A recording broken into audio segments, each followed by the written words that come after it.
North Korea was ruled by Kim Jong-il from 1994 to 2011, who was born in Siberia, Russia, on February 16, 1941, and passed away on December 17, 2011.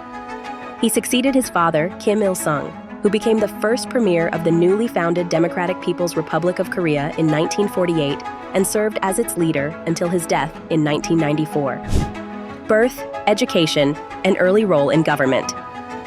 The official North Korean account of Kim Jong-il's life differs from what historians and journalists outside of North Korea have documented. Kim's birth date of February 16, 1942, is recorded by North Korea as occurring at a guerrilla base camp on Mount Paektu, the highest point on the Korean peninsula. However, Soviet archives and other sources suggest that he was actually born on February 16, 1941 in Siberia, where his father was receiving military training from Soviet authorities.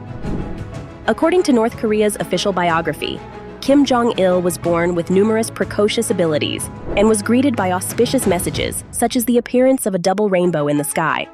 Although Kim's father sent him to safety in northeastern China during the Korean War, this incident is not included in North Korea's official biography. He spent 2 years at an East German pilot training college before earning his degree from Kim Il-sung University in 1963. Kim held multiple regular positions in the Korean Workers' Party prior to taking on the role of his father's secretary. Following the 1967 party purge, he collaborated closely with his father and was given various significant tasks.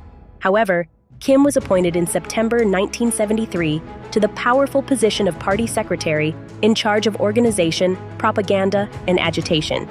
Leader of North Korea.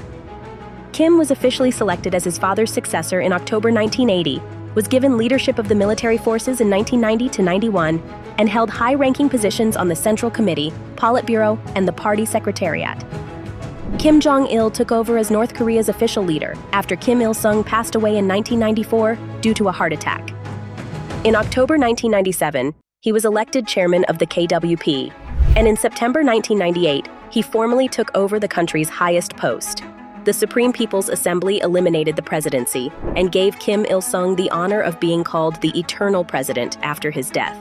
The younger Kim was re-elected to the National Defense Commission chairmanship, which came with a greater power.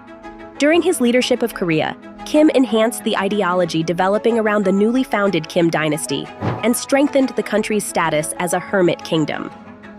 Conflicting information about his personal life circulated.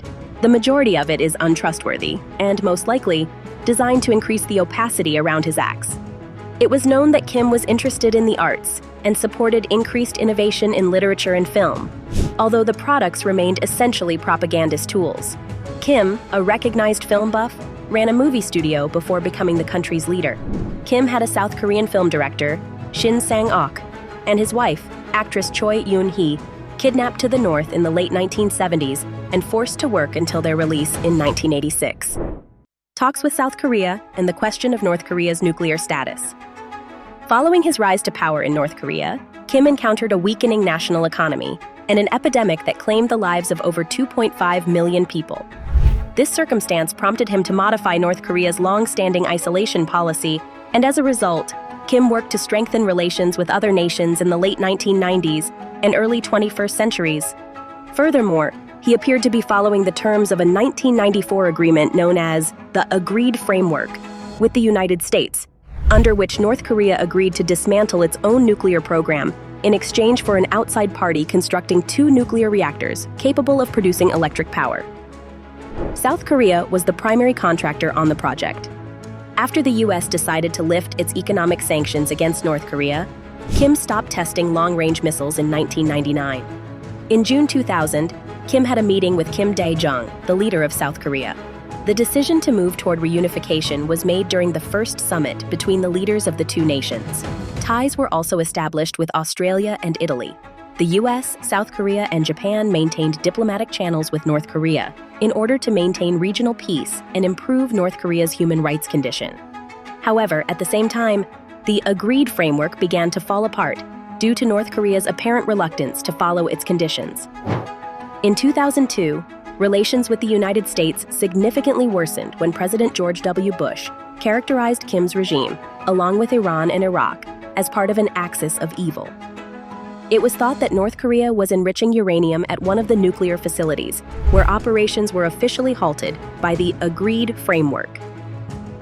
Kim declared that North Korea was going to withdraw from the Nuclear Non-Proliferation Treaty and begin working on developing nuclear weapons in January 2003.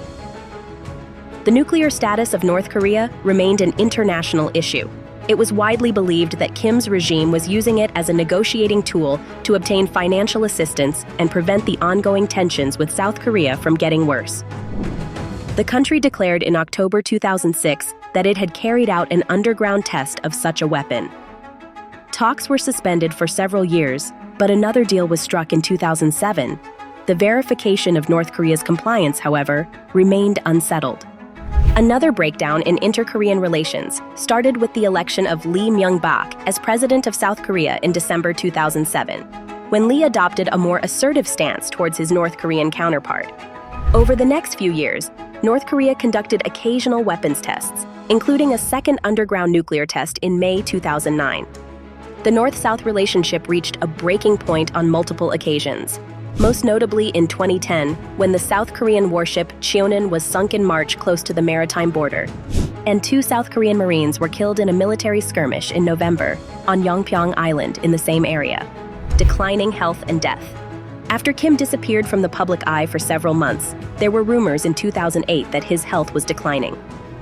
Nations kept a careful eye on Kim's health due to his volatile personality, the nation's nuclear weapons, and its uncertain economic situation. Kim, like his father, left no apparent successors to his regime. His 3 sons spent most of their lives outside the country, and none seemed to be in the favor of the dear leader to ascend to the top spot.